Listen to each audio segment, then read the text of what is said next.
Hey guys, and today we're playing the Moon Sliver.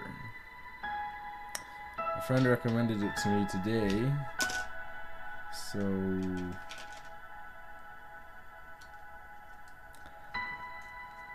I vaguely know what this is about. I guess you're on like a desert island or something like that, and something's hunting you. But I guess it shouldn't take too long. Side an hour. Okay. I was told that it took him. My friend said that it took him 25 minutes.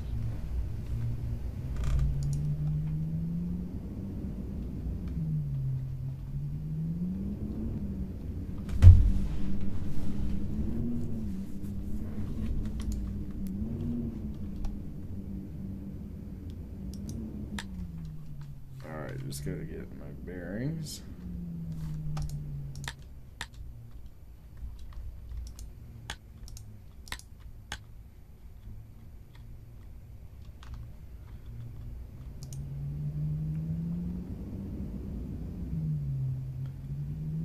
Alright, so I'm gonna read this for you guys. Daniel was a quiet man who spent his life lost in the books of an old, or lost in his own thoughts. He wondered where the barrels had come from and would put them there.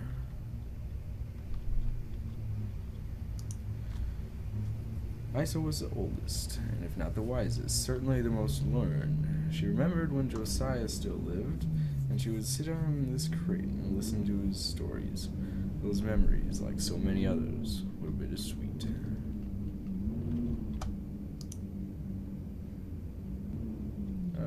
Okay. Oh, so you move. Oh, okay. Okay. Ellie was a sullen and beautiful girl, the youngest of all of them, with a mind unfit for or lofty thoughts. She had once come in here to see if there were any old firewood. Otherwise, she stayed in her cluttered house, where it was warm and familiar.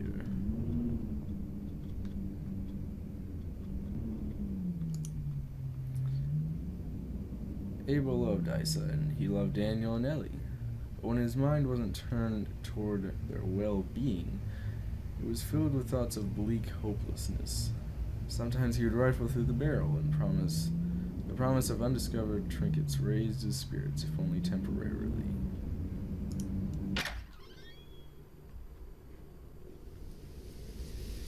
Yesterday, 4 people lived on this island, now only 1 remains.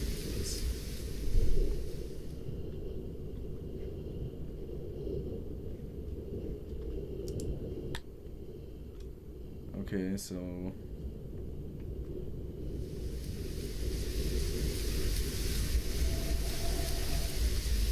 I guess I just have to go. Oh, I can't go out there? Dang it. Okay, so I don't really know much about where I'm supposed to go. Ooh. I just look down? Okay.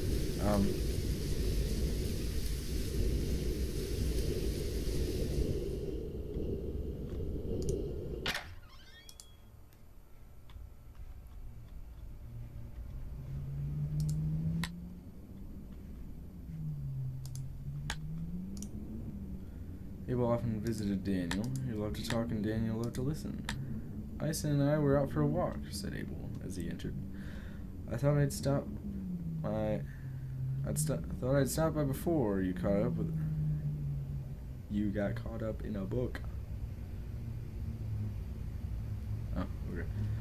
Daniel put his book down. Hello, he said. His expression confused Abel.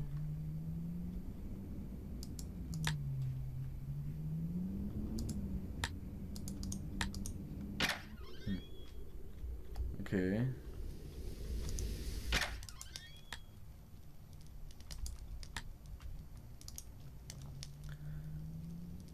What were you and Abel doing at this house yesterday while I was climbing the mountain? He answered, casually flipping through the book on her table. It was covered in dust.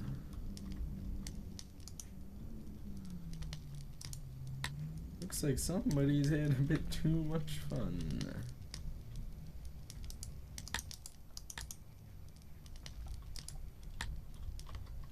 I want in on the party. So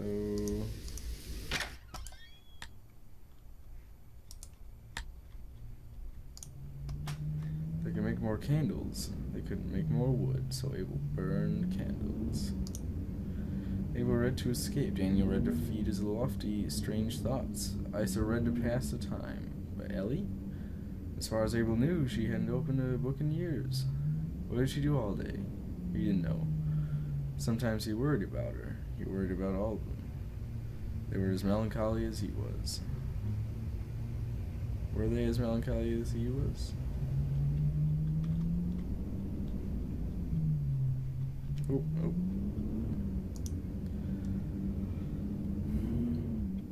What childlike emptiness I feel to find the most peaceful solace in fantasy, to find in masquerades of truth more vivid than reality.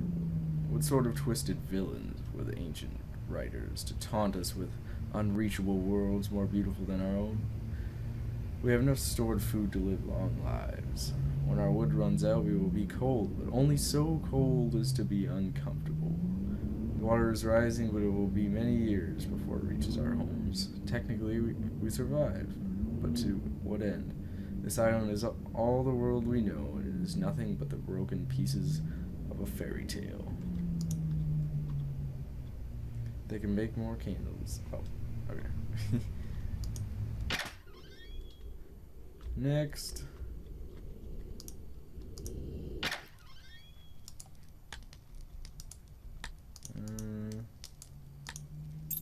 I got a key. Da, da, da, da. I remember when the moon still shined, when each night was bathed in a warm silver and the shadows were mysterious and friendly. And the island was a place of joy. It was many years ago. Since it disappeared, the place has become cold and stark, plagued by an inexplicable sense of loss and despondency. Daniel and Ellie were young. They did not feel it. They don't remember what the world used to be like. But Abel and I do, and we were both filled with longing for intangible joys that it can no longer provide, for friends that do not exist, for feelings that cannot be reasonably felt. When I was younger, I smiled because I felt like smiling. Now that smile is a disguise. I believe the world of Hector and all the religious teachings that were passed on to me. Maybe the moon is still out there, hidden behind some cloud of darkness, and maybe the ones who went before us are waiting there. There's no way to know. We have to wait for death to find out. And truth to be told, I am not ready. I am ready. I am ready for the beginning of a new adventure.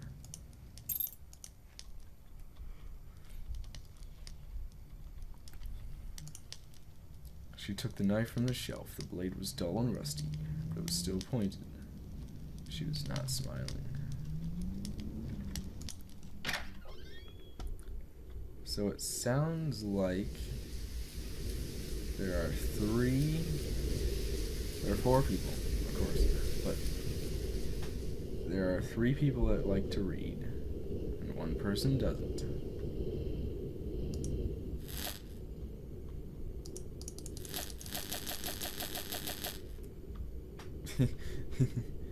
Okay.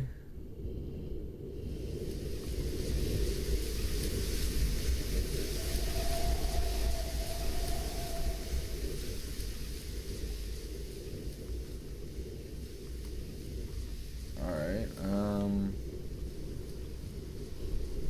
this goes into the map. I think I'll explore outside a bit more.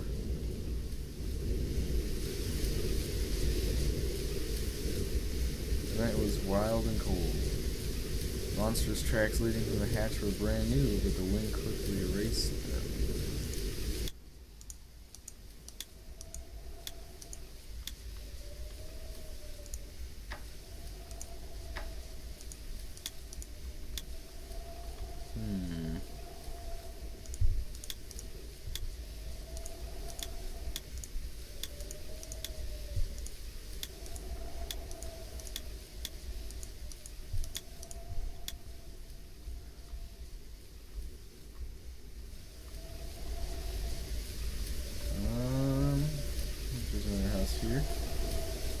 That's what I came out of.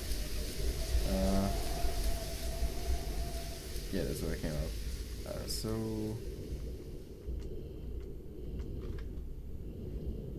I'll go over here now.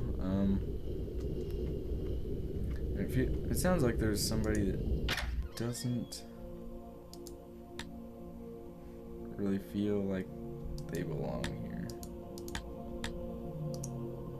Daniel was still thinking about his talk with Abel the day before, as he absently-mindedly picked up the book. Something caught his eye, or rather, the lack of something.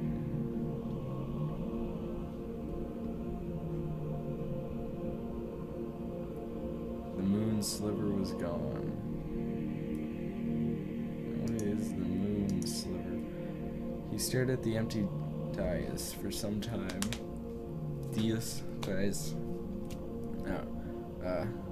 Struggling to comprehend this simple, shocking fact. Had someone moved it? Isa, perhaps? She was the only one with the key to the chapel of infinite light. But Ellie or Abel could have borrowed it from her, as she had done, or taken it. Regardless, he had to tell the others.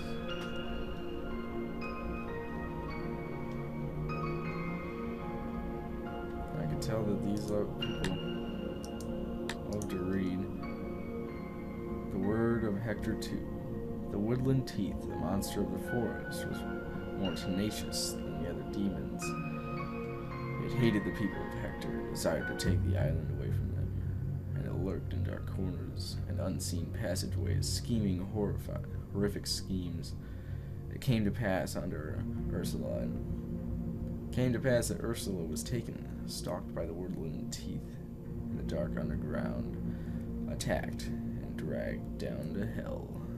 When the moon came to Hector in a dream and said, "Hector, the time has come, your great enemy has arrived. You would all do well to tremble, for his power is great, and his depravity is unspeakable. Go, take the Moon Sliver from its pedestal and do battle." And so Hector went to the Chapel of Infinite Light and retrieved the Moon Sliver and went into the tunnels.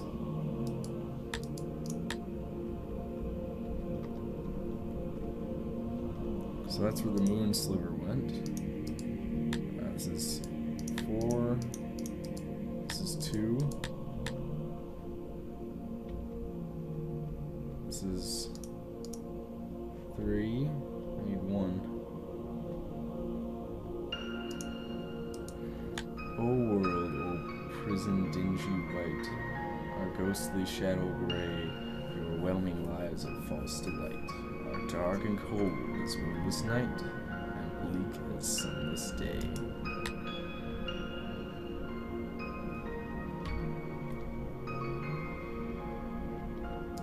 Most of the text is illegible. Hector descended. Darkness, terrible whispering, infinite and deep. Did not know how long he wandered. Promises for burial. Torture and mutilation awaiting. Begone, teeth of the forest.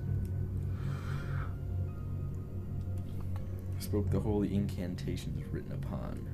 Return to the surface. Again, the moon came to Hector in a dream. The woodland teeth is vanquished, it said. Your people are safe for now, but it still waits, lurking in the depths. It fears the Moon Sliver, and it will not dare appear again while the holy document remains in your possession. But know this, should the Moon Sliver ever be destroyed, even by my divine light will not be able to save you from the wrath of the woodland teeth and the darkness of hell. Keep it safe, keep it ready, and may you live in prosperity on this island that I have given you.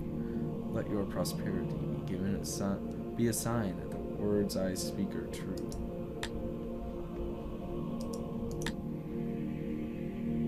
The Moon Sliver was written by the pure spring rain upon the pages of dried leaves, and found by noble Hector. The moon spoke to Hector, saying, "Take this, the Moon Sliver, and make for it a place in the Chapel of Infinite Light, for it is a holy document.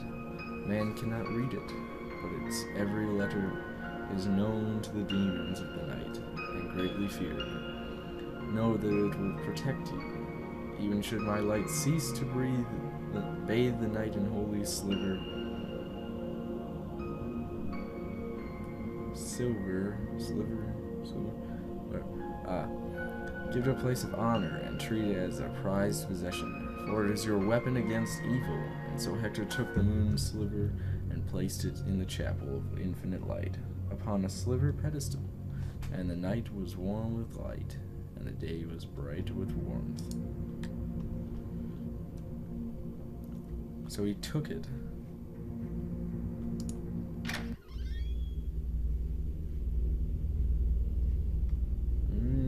It's getting dark now.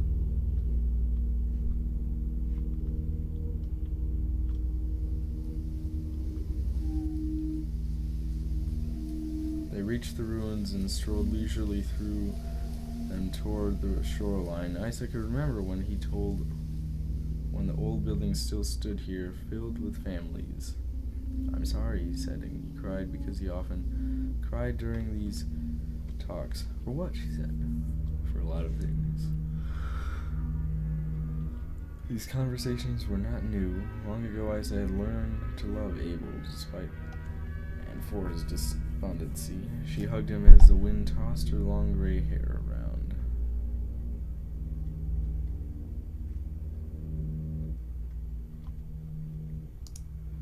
A strange acidic smell emanated from the pipe.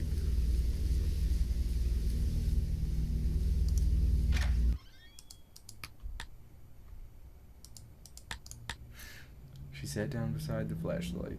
What about Ellie? Has Ellie mentioned anything to you? She said. She didn't take it either.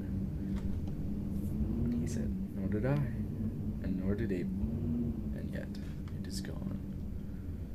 Isa kept a smile on her face, although she did not feel like smiling.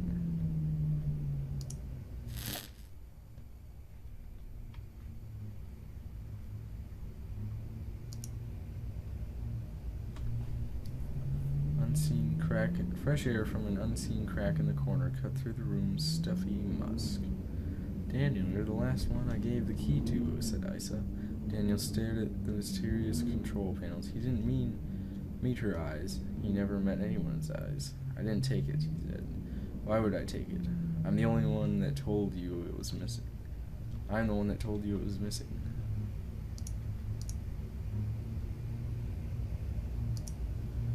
The rusted junk cast shadows on the opposite wall. How do you know Abel didn't take it? He said. Because I trust him, she said. He's a dismal man, but he would never hurt any of us. Do you trust Ellie? Daniel didn't answer immediately. I trust all of you, he said, because that's how we have to live.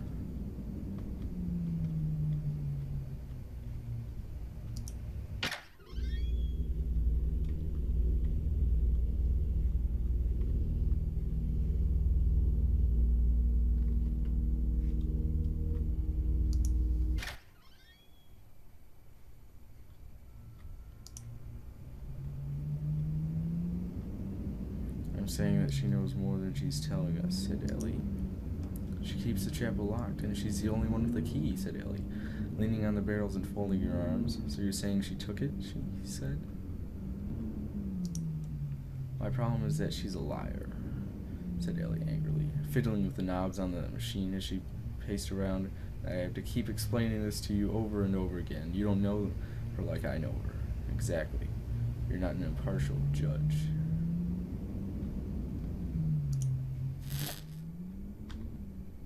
I'm saying that she knows more than she's telling us. What's your problem with Isa? Daniel said, putting his book down. He was annoyed at being interrupted here.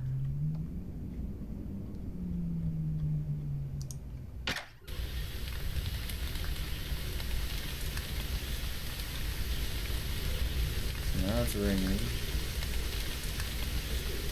Alright,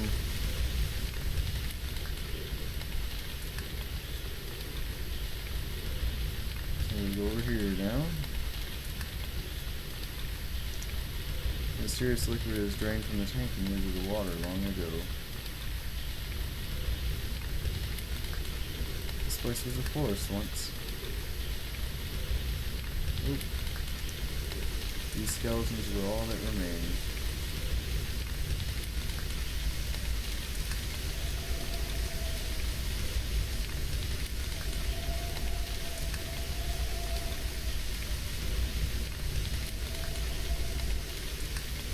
So this is supposed to be a horror game.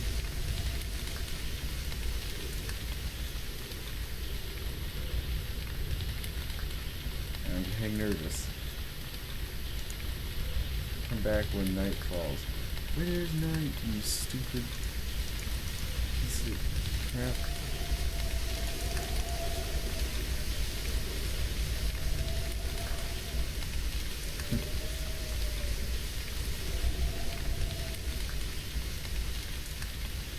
Alright, so I guess I gotta go back here now. Maybe I'll,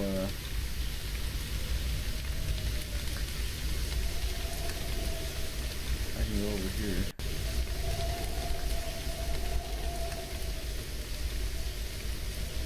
The door is rusted shut. It would never open again.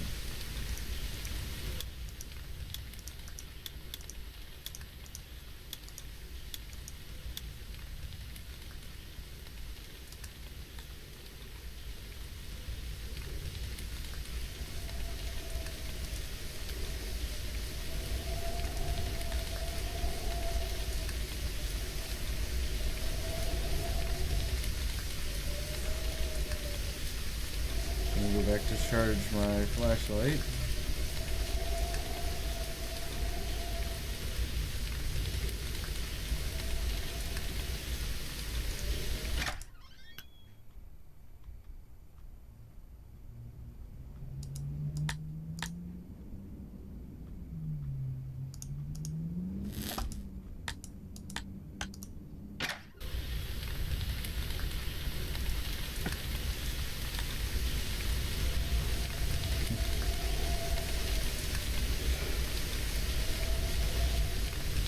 Just gotta wait for night to fall now.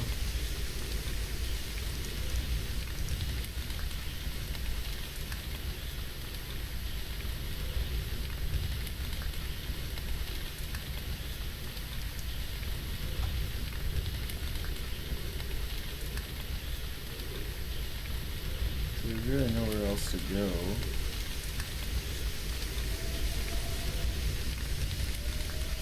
I can search it again.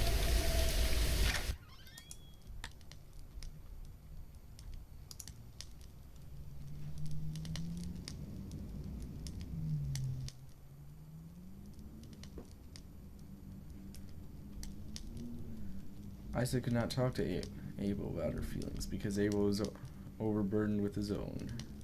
So she often sat at her desk and wrote. She did not know who would ever read her papers, but there was something profound about preserving thoughts, so that they would live long after there was nobody around to read them.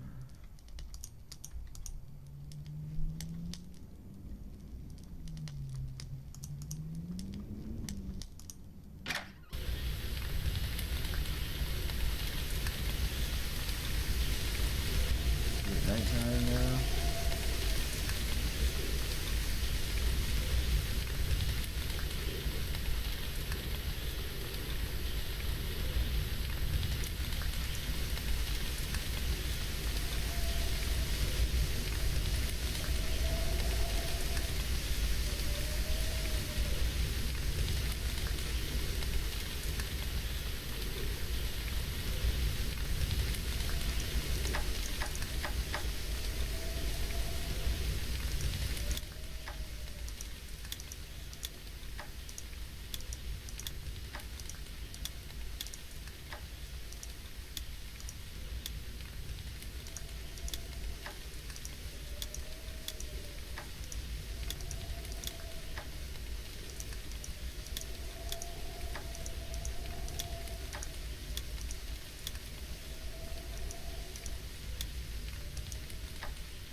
Oh, heck. That's freaking easy.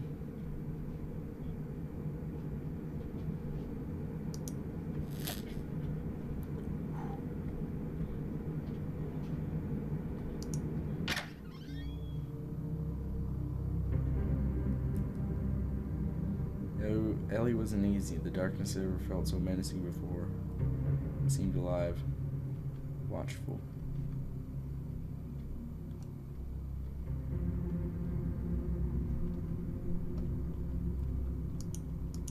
The code was long forgotten.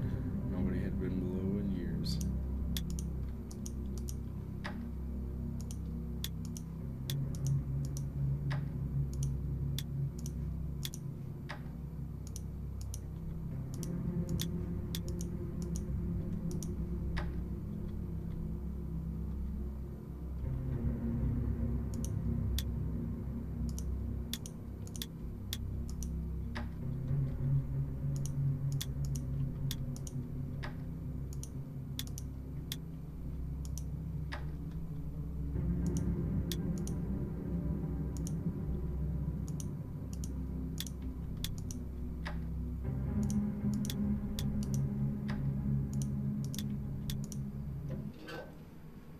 Aw, heck. They had to know the truth, and Hector would not tell it. So down here, where nobody would find him, he wrote on scraps of paper. Maybe someday someone would discover them.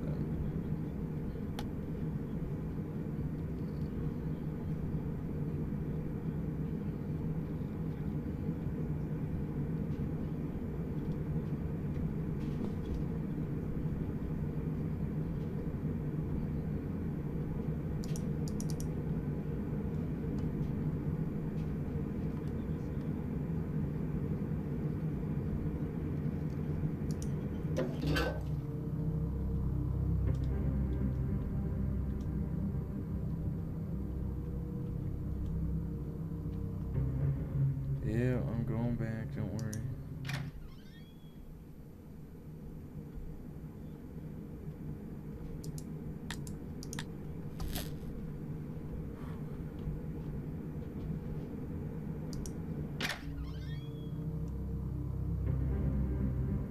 See, I think that door, when it says when darkness has fallen, Ellie? Danny's voice echoed down the tunnels. Silence. Feelings, it was as though someone was lurking around every corner, staying out of sight, staying ahead of her.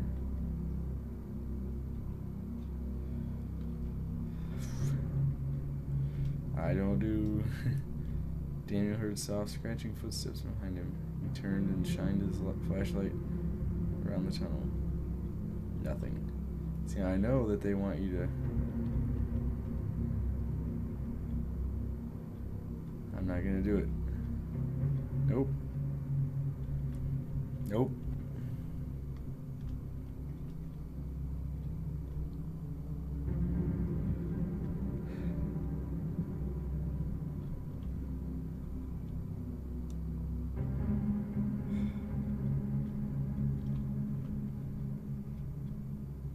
She never felt like this before. She knew these tunnels well. She had been down here hundreds of times. Yet she was lost. Lost, confused, and afraid.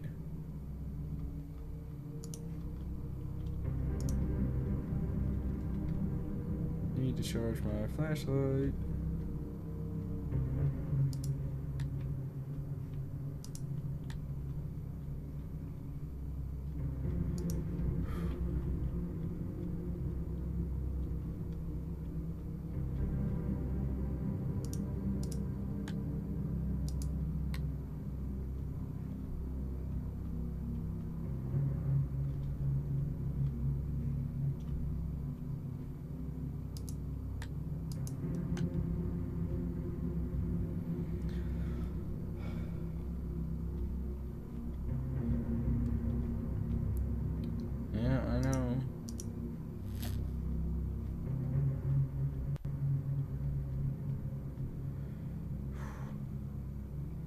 Called again, Ellie. Still no answer, but he heard the footsteps again. Let's go this way.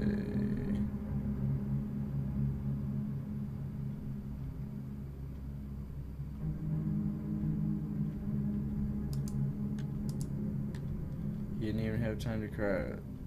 the shadow silhouetted in his flashlight beam, lunging towards him.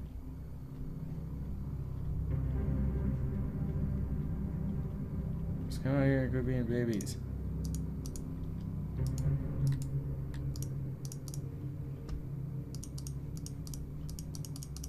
There's the knife. I want the knife. I want the knife.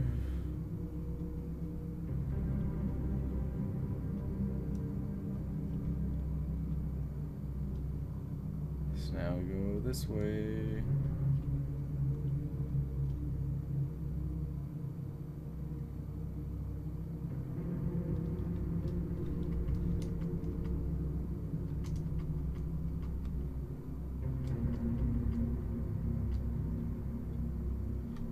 So there's a flashlight there.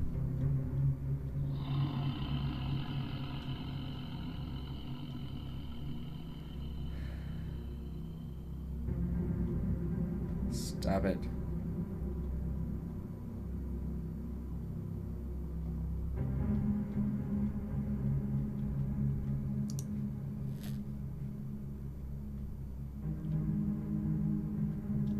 And then she was gone.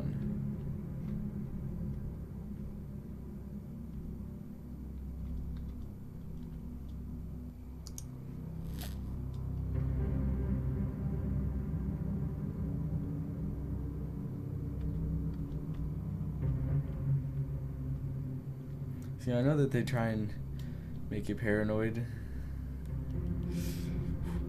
They are good. You can't run. I know my way back. That's good at least, but...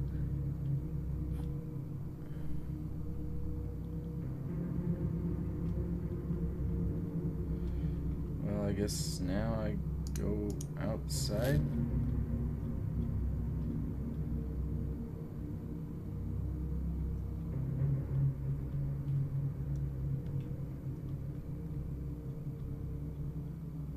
Alright.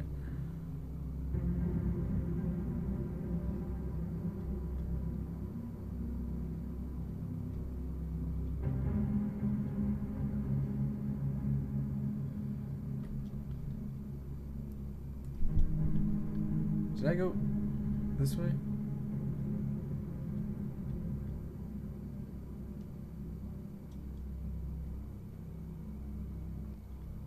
I think I did.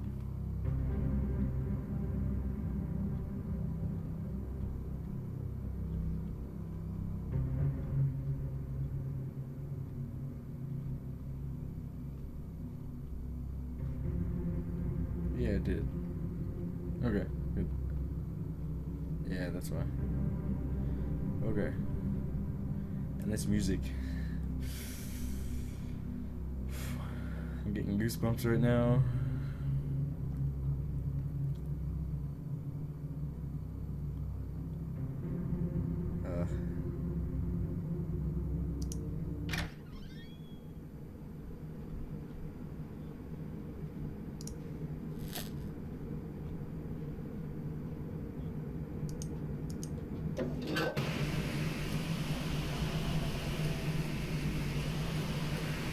It better be nighttime now. Like, return to the mountain. Isaac couldn't remember the last time she had been under the mountain. There was no reason to come here, but she had looked everywhere else. She clutched the old knife right in her hand. Yesterday, the Moon Sliver went missing. Today, Ellie, Daniel, and Abel were all nowhere to be found. She knew the word of Hector by heart. The sinister implications were not lost on her. Ellie, she called. Daniel? Abel? Abel heard her and answered, I'm here. There was something strange about his voice, something Isa didn't like. What are you doing here? You don't know where Ellie and Daniel are, she said. I do not, he said. They are missing me, she said. They are missing and the Moon Sliver is missing. Do you understand me? Do you understand what this implies? I do, he said. Night will fall in a few hours and we need it to stick together. We We can sleep in the same house, mine or yours. We will keep the fire burning. We'll keep the door locked, and we will pray, Abel. We will pray to the unseen moon for mercy and protection. Are you happy here, Isa? We can't stay in the dark. It thrives in the dark.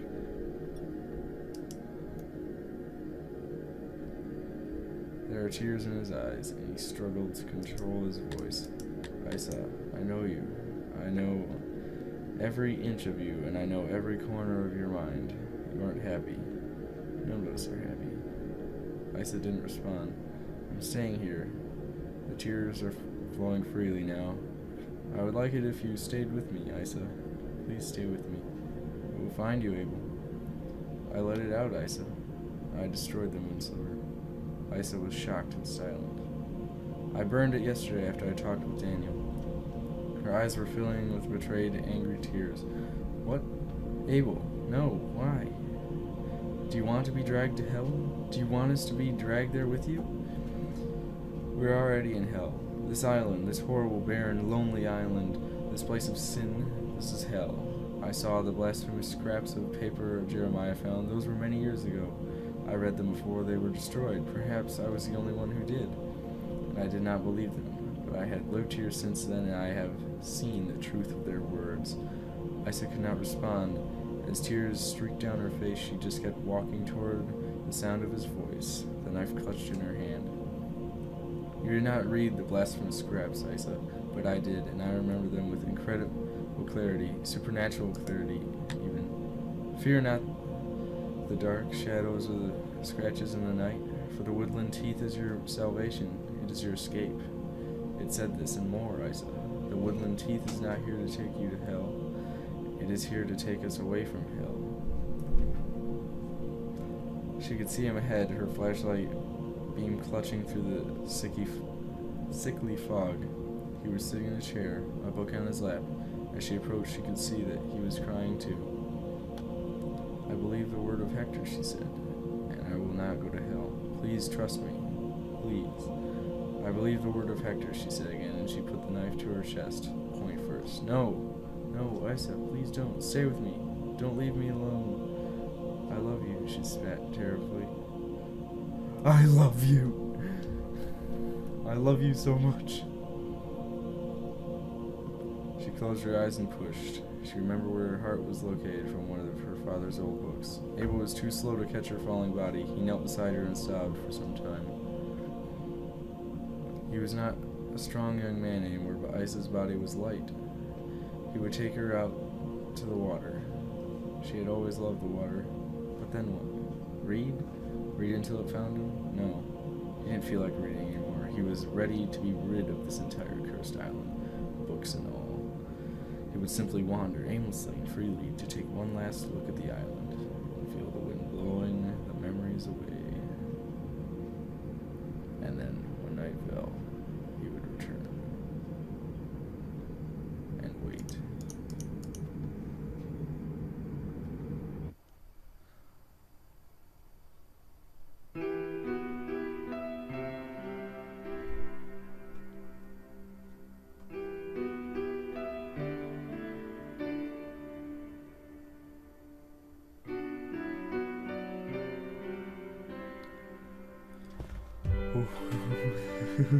That kind of freaked me out at the end.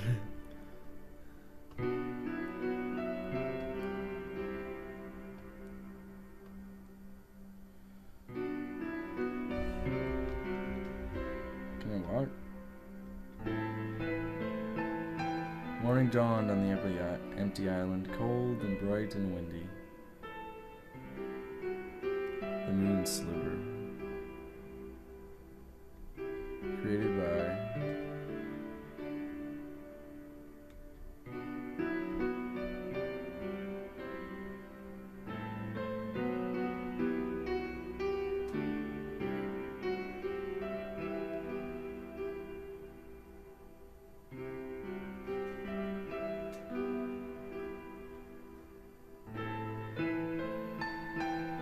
Alright guys, so that was the Moon Sliver. I thought it was pretty sweet.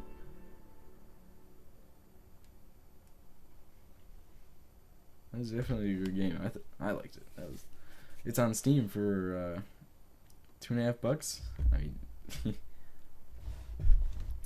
might as well buy it. Holy cow.